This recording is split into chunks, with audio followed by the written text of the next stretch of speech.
Hey, what's up? So, why do I fast and also perform wet cupping?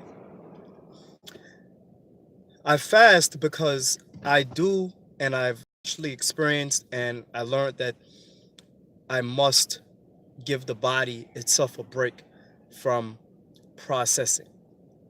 Imagine, imagine you letting a machine run 24/7 without giving it time to rest. Certain wires, certain engines, certain material would start to wear and tear, and before you notice it, it will cause a serious problem. And what happens is, so now you have the inspectors that when the machine stops, you have inspectors to come by. It's very intelligent to come by and actually check the different parts of the machine itself, just like the boiler in your building, right? You have inspectors. So now I fast because I understand that the lungs, my heart, the kidney, the liver, the pancreas, the endocrine system, different things in the body, the gallbladder, the prostate, the testicles. The eyes, the brain, the thyroid, the thymus gland. These things need rest, and rest from the consistency of intaking food and not knowing where the exact source of it is. And even if I knew the exact source of it, I don't know how that source is being taken care of. I don't know. I don't know who's picking the fruits and vegetables. I don't know who's killing the animals. I don't know who's packaging it. I don't know if the food fell on the floor. I don't know. And we eat this stuff. And even if it was properly taken care of, I still don't know if I'm getting the full vitamins and nutrients from where it's being transported at. So now it's in my body.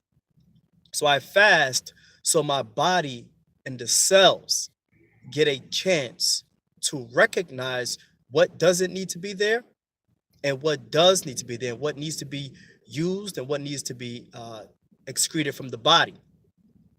Now, someone asked me, a martial arts teacher, a martial arts master asked me, he said, why do certain cells go to the nose? Why do certain cells go to the eyes? Why do certain cells go to the ears? Why don't these different parts of the body start to develop anywhere else? And not because, but who did that? And who performed that? Who did that? And when he asked me, I said, that's a very good question. Simple. I don't know who actually did that and who thought about that, but whoever did it is a master at creating something that's that we're actually living within right now, which is the human body. So I fast because I need to give my body a break, and I've been fasting for some years now. I've been practicing since I was 16. I didn't complete my first 3-day fast since I was 25. I didn't a real 3-day fast. And then since 25, I've been fasting since then. Monthly, weekly, daily, every other month, every other couple of months, I've never stopped fasting.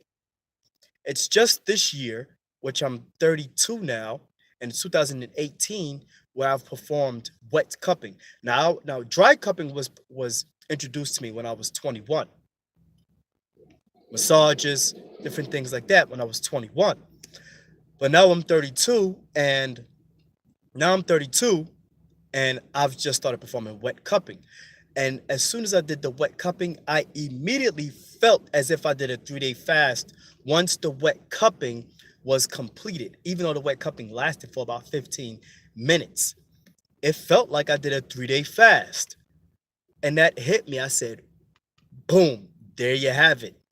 So now I did wet cupping every day for about 10 days straight on different parts of my body. I've never felt this good, even when I get a awesome massage. I've never felt this good and continuously this good. So I put the cups on certain areas where it was tightness. Why am I doing wet cupping? To remove the areas where my cells aren't able to deal with, because here's an example for you. One of my clients who very well takes care of herself, has an awesome job, goes to get her massages weekly, stretches, makes all her training sessions, gets good sleep. She has a consistent, and whenever she travels, the job takes care of it. She asked me, she said, "But why does my neck keep hurting?"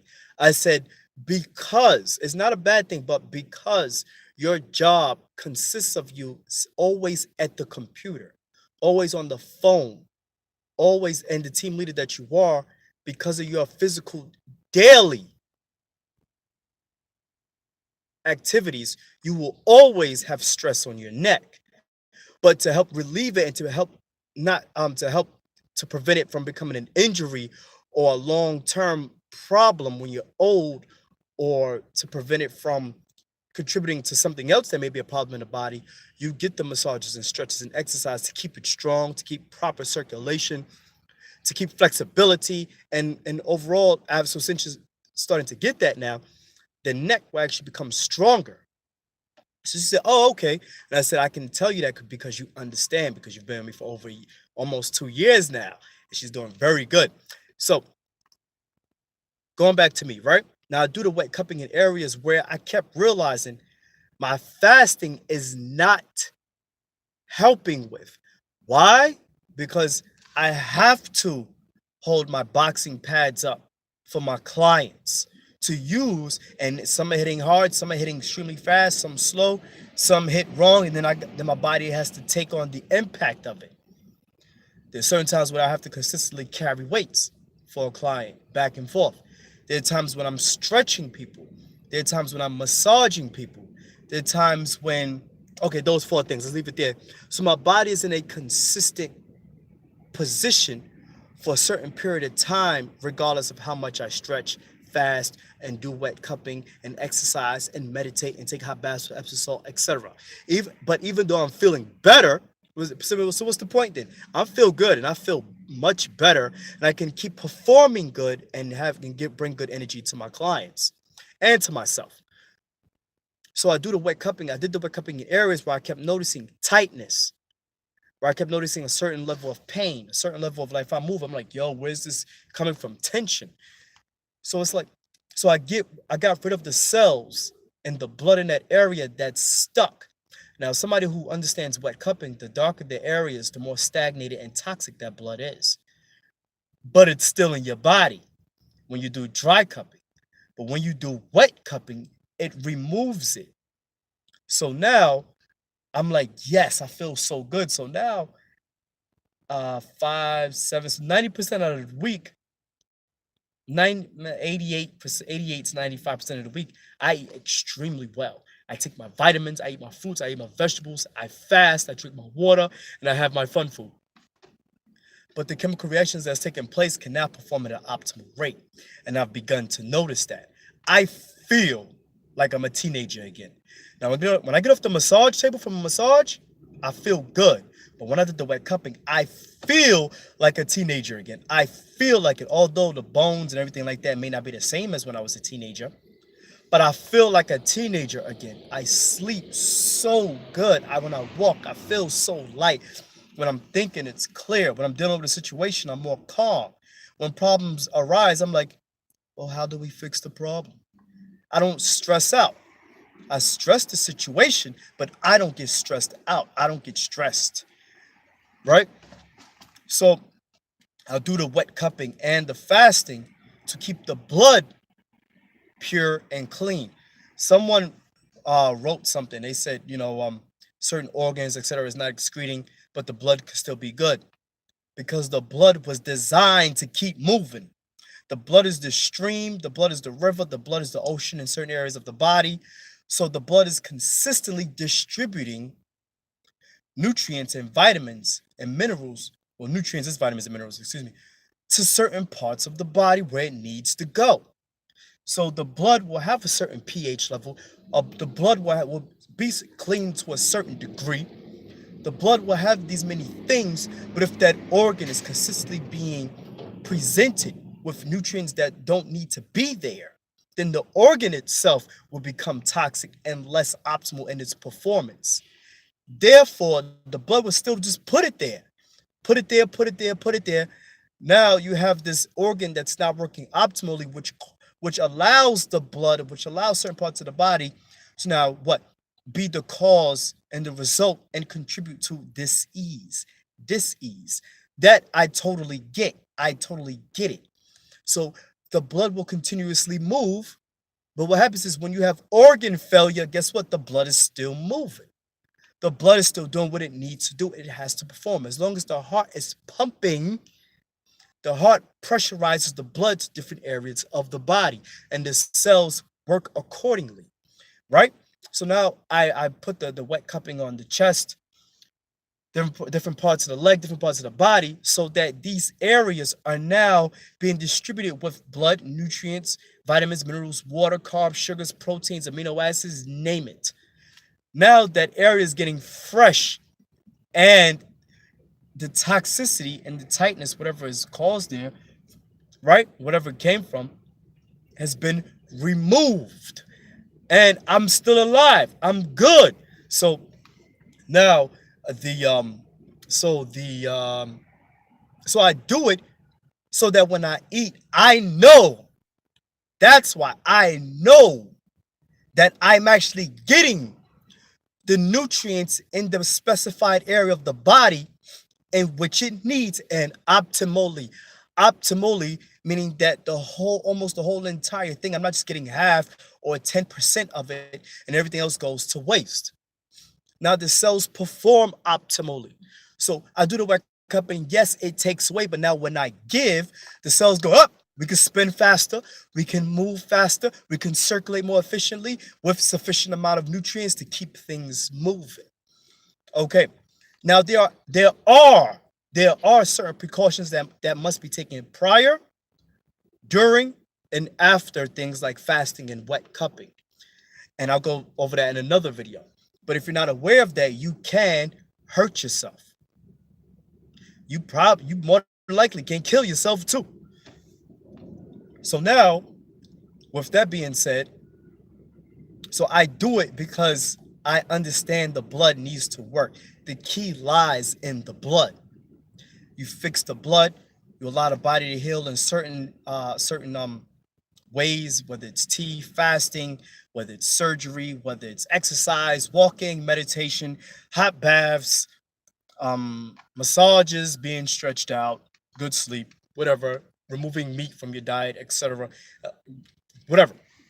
Now I'm just taking it to a whole entire different level. So now that I did those areas, I'm gonna be honest. Certain days I'm like, if I exercise, I'm gonna create a problem. So let's feel good and let's keep feeling good. Make sense? Let's keep feeling good. Let's walk up. Let's wake up. Let's keep feeling good. Let's just keep feeling good. Now, when I work out, I understand my body needs to work out because it's working out stress, and I can perform thoughts in my head while I'm working out. And I'm much stronger too. So I have different goals for my workouts. But why do I fast and why do I do wet cupping? Because I understand that the cells need to work optimally. I understand that the organs need to be cleansed externally, or there may be blood or something stuck at the outer layer but inner parts of the skin, between the skin and the muscle, that needs to be removed. If you've heard of rock tape, it's called rock tape. You probably see endurance or athletes wearing it. They'll put it on and it helps to separate the skin from the muscle, so the muscle can be able to do this, like smoothly, as opposed to uh, uh. And whoever has worn rock tape notices that they have more endurance, more flexibility, more stamina, more strength, and it can last longer doing certain times when they have to perform. When we have to perform, it's all about how you perform and what level you perform at. Everyone can perform, but it's what level you want to perform at, and the way you feel while you're performing.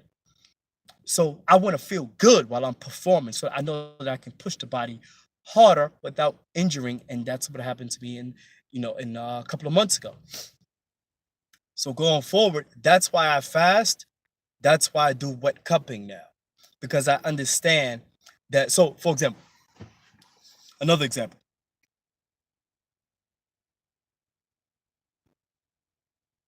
I don't really have any examples, but but when you really get to understand, I've learned that you lose enzymes, minerals, vitamins on a rapid pace, which between you and me, that sucks. So we have to keep replenishing with the right material in order for the body to keep performing on different levels, whether it's thinking, moving, all of it, all of it, all of it. So the heart can keep doing what it needs to do, the lungs, everything. But I feel good though. I feel very good. My eyesight, every time I put on my glasses, my eyes hurt. And these are the same glasses.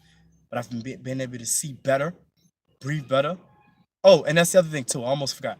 So these toxic areas in the body, when you have pain, the body will naturally send endorphins or pain relievers or painkillers, natural ones to that area to subdue the pain.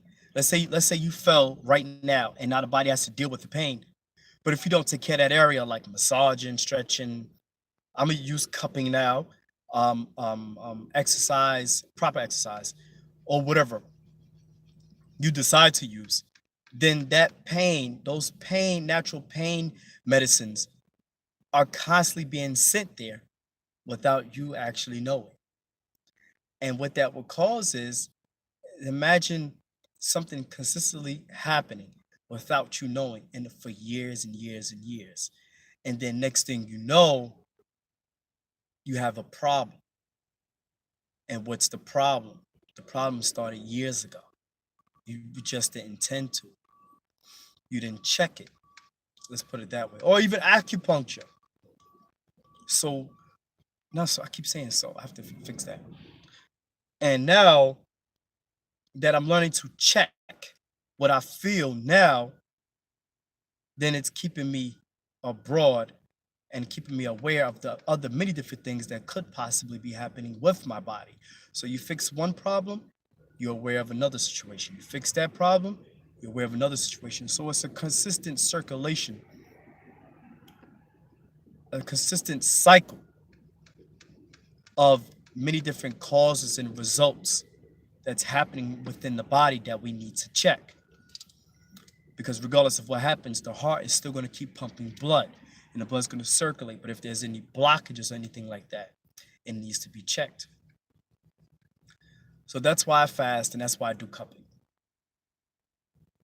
All right. Peace.